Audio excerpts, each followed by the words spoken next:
Well, I'm sorry, but music is not praise and worship. When you have psalms and you have uh,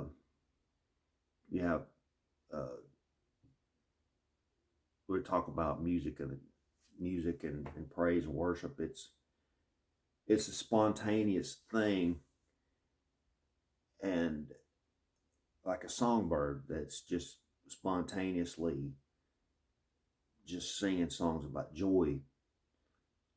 And prophecy in Greek times was uh, was talked about songs, just spontaneously improvising a song was prophecy, and um, praise and worship. It's just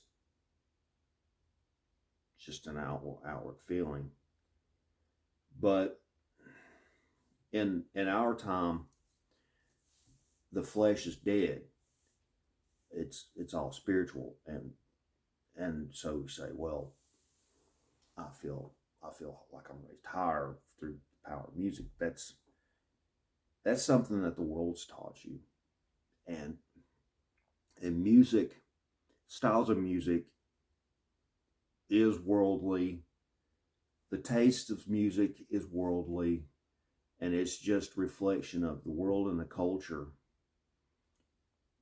So if if a if a chant is the is the culture, and that's what you do in church, it's not really much different than Elvis Presley.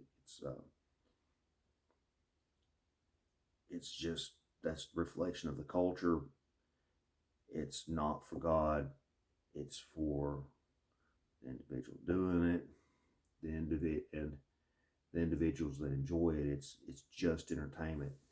Music is a craft, just like any other craft that a craftsman can chisel statues, build buildings, and like an architect or anything else, music is a craft, and it is emotional manipulation.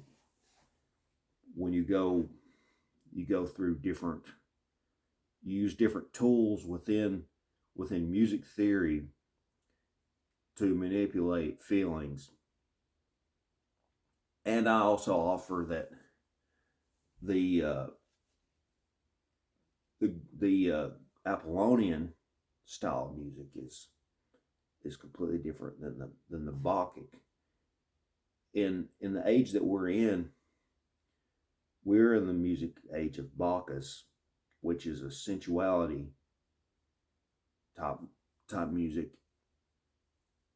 And when people say that they heard the song and they feel a certain way, I can't argue that this was the hands that shook somebody up and made them think, but it is sensual. Let's not kid ourselves. Bacchus is a sensuality, drunkenness, and today we are to worship in the spirit. Um, should this be played in the house of God? Well, the church, first and foremost, the church building is not the house of God. The house God dwells in the individual. So if you're gonna be clean in the house of God, you keep your mind clean. The church building is just a place for people of like mind to assemble, just like they could assemble for any other reason. Um, the topic of this song is about um, the reprobate mind and the brokenness, and being convicted by the Holy Spirit, and throwing your hands up in the air and saying, I'm helpless to sin, and I'm helpless when it comes to doing these things in the life that I've led. Um, and we all come we all come into this with a reprobate mind. I write songs myself from a reprobate mind, because the there's no other way to explain it other than the music is going to be a reflection of the culture, and the culture is reprobate. If I was doing church, then I would say there is no music. It's just you come in. This is the word. This is the message. Um, if you say your ministry is is is praise and worship music, then it's not praise and worship. The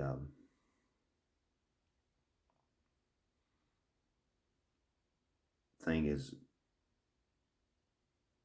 purely spiritual now. The flesh is dead.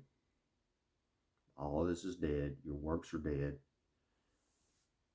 The story of every musician is the story of Lucifer, who wanted to be praised for his music. And no matter if you're playing in front of 10 people or 300 people, or you're in church or you're in an auditorium, the performer is looking for that praise, and there's no way around it. The race car driver that wins the race, that says, I dedicate this to God. God didn't ask you to drive in the car. Why do I say that? Well, Cain's offering, it goes back to Cain. They were instructed to give an offering, and it was specific. They had to give a certain offering. Cain gave his works. Cain said, I give you what I want to give you, basically. So if I'm into heavy metal, and I want to feel like I'm serving by playing heavy metal music, that's not what's asked. If you do those things, just don't kid yourself. You're doing it for you, and there'll be people along the way that enjoy it, but it's entertainment for human beings. And I hope that I've covered everything. So this is a song from a reprobate, and we're all reprobates. We come to Christ and surrender. It's we surrender ourselves, because everything seems like gibberish until we completely surrender, and then the Holy Spirit comes in us, and we're convicted, and we're shown things. Either we're shown things all of a sudden, and we make drastic changes, or we're shown things at any given time throughout our life, and but that work is not on our time, and it's in God's time. So we receive it when we do, and so here's the song.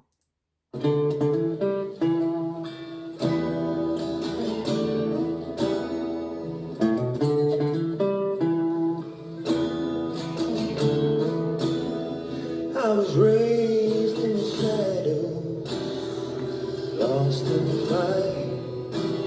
Preacher sings Jesus, and still saves in the night. Had a Bible, but it stayed on the shelf. Today I cried, God, I can't help myself. Whiskey in my breath, sins on my sleeve.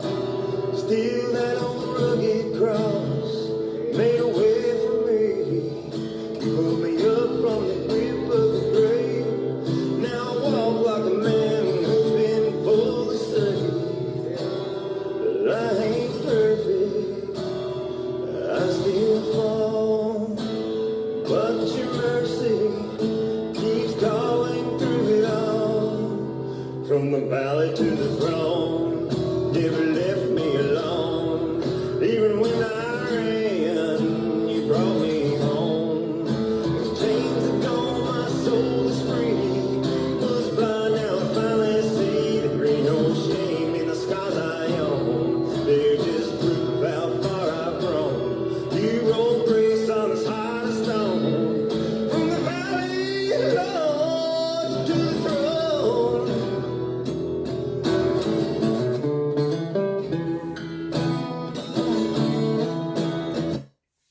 Well, that was a nice Gibson, George, and